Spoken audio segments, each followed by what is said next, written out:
Welcome to the podcast where relationships, confidence, and determination all converge into an amazing, heartfelt experience. This is Speaking from the Heart. Welcome back to episode number 131 of Speaking from the Heart. And I know it's a lot harder than you might have thought to go ahead and open up the app or maybe even view the link to this episode of our podcast. And even talking about this subject in itself is so hard.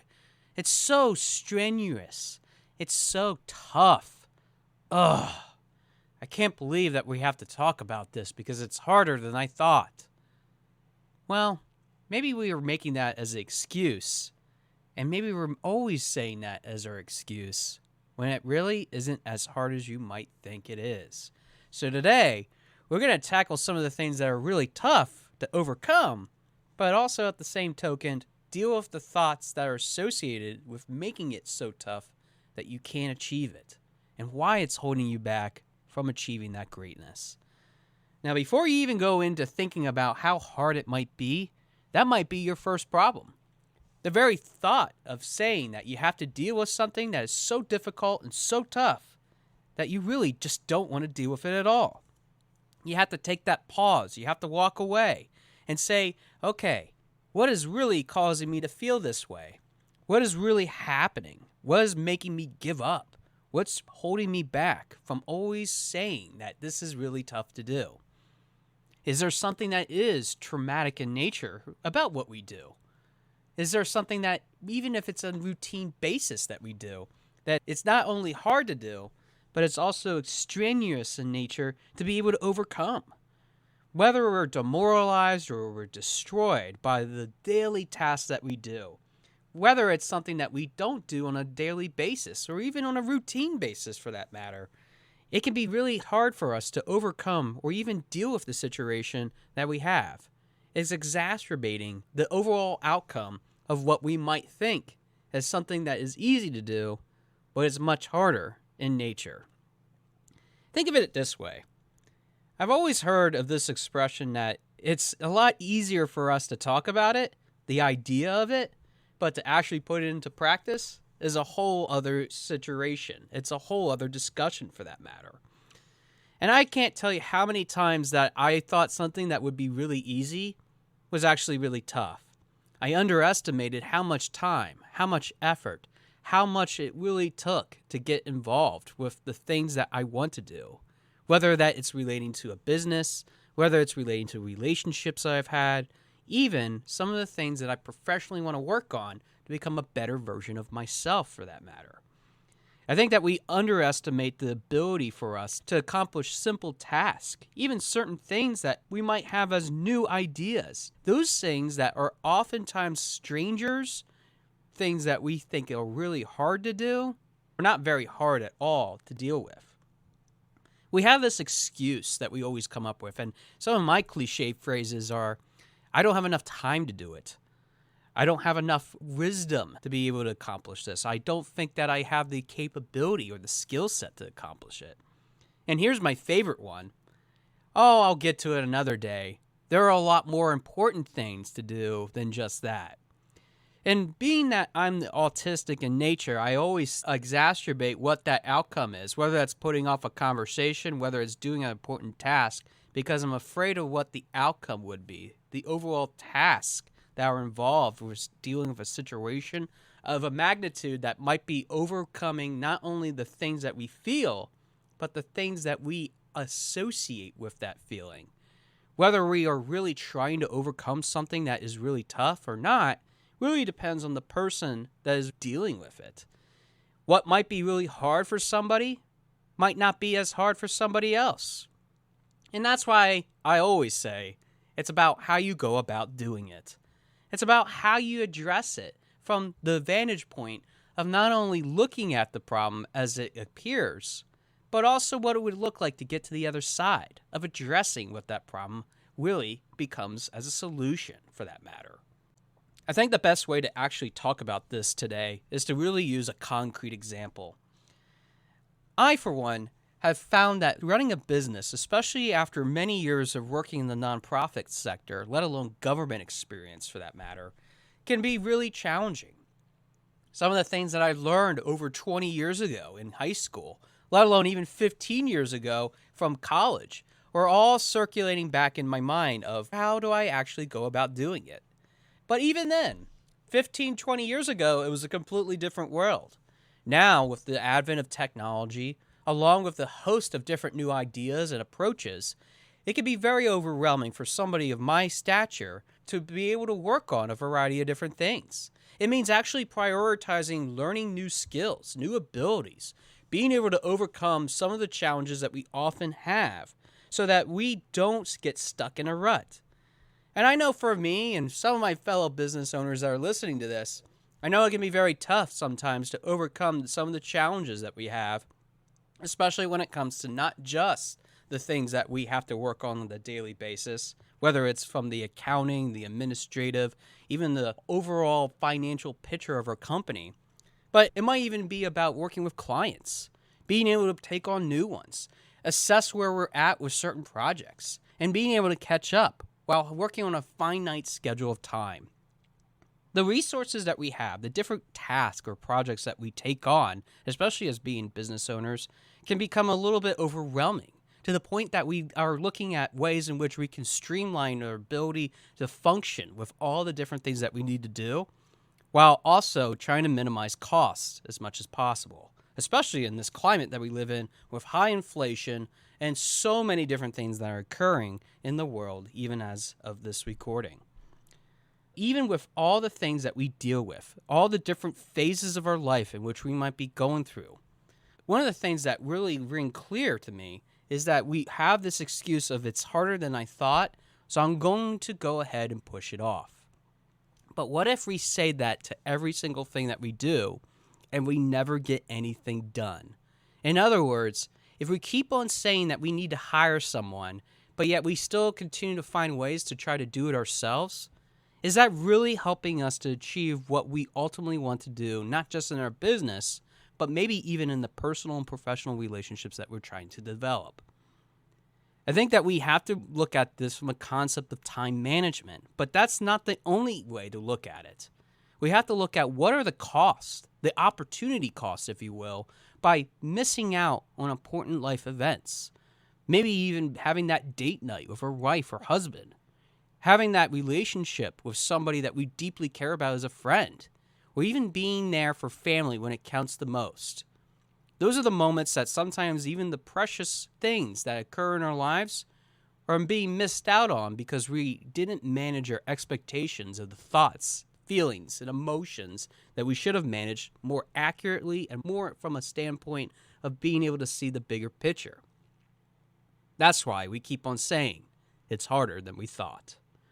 If we're ever going to make true progress in life, we have to also dispel the fact that everything is hard.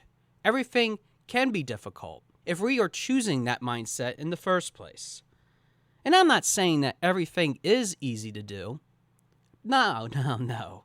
I can't say that at all, because if that was the case, then I would be able to do all my legal work, I'll be able to do all my accounting work, I could do all my compliance with taxes and all the other corporate entities that I need to deal with.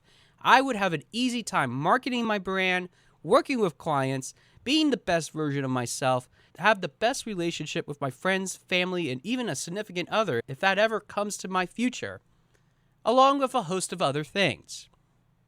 As I've been on one podcast when I put it, it's really what you look at to the right of things or to the left of things.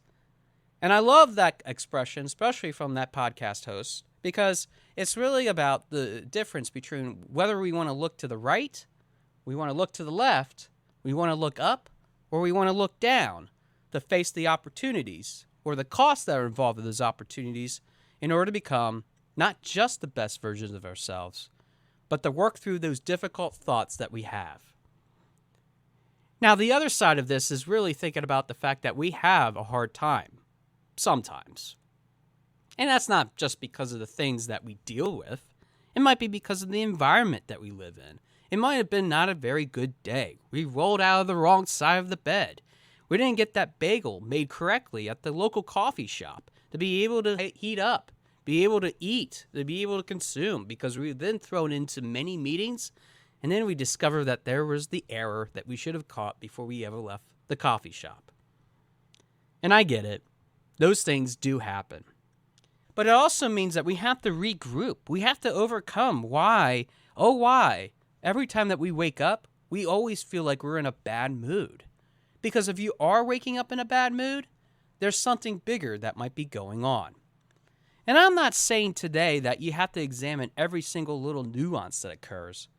It means actually keeping a journal, if you will, of all the things that might be bothering you on a given day. And you have to keep it for a little bit. Whether it's a 7-day journal or a 14-day journal, whatever it is, you can keep track of it to see if there's a consistent pattern. And if you realize that you're having that same negative thought, well, then there's a problem. It isn't about just tracking what you're feeling, though. What's on your mind that day? Is it the same thing over and over again that you're worried about? Is there something else that's happening with maybe conflict? Maybe dealing with a difficult person at work? Maybe even in a relationship that you have. When you continue to say that it's a problem and you're not addressing it, it is going to be harder than you thought to overcome it.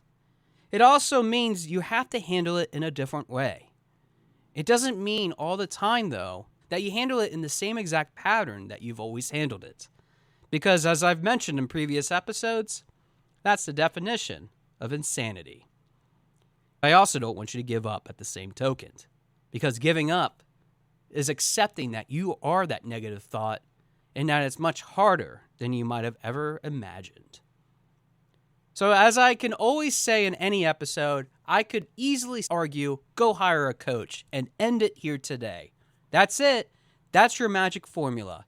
Find somebody, even a fractional coach, which we just talked about in a recent episode, could help you with overcoming some of those roadblocks that you might face when it comes to difficult thoughts. But even if you have the money to be able to do that, and you even have the willpower to keep pushing forward, is that really the solution that you should be seeking? I always go back to the fact that if there wasn't purpose in my life, I would have never been able to get over the suicidal thoughts that I had in my life, which we talked about this way back in an early episode entitled The Lighthouse, which I talked about the watercolor drawing that I did while I was in inpatient care at a mental institution located in Maryland. Those 72 hours signified to me that my thoughts were toxic. And I never took the time or the appreciation to understand why those thoughts were happening in the first place. What turned out to be a 3-day ordeal, essentially, of understanding why I went into that pattern of thought, led into a discovery phase that has lasted for over 4 years, and the clock is still counting on how much I've been continuing to work on that idea of why it's so hard to have those challenging thoughts to overcome.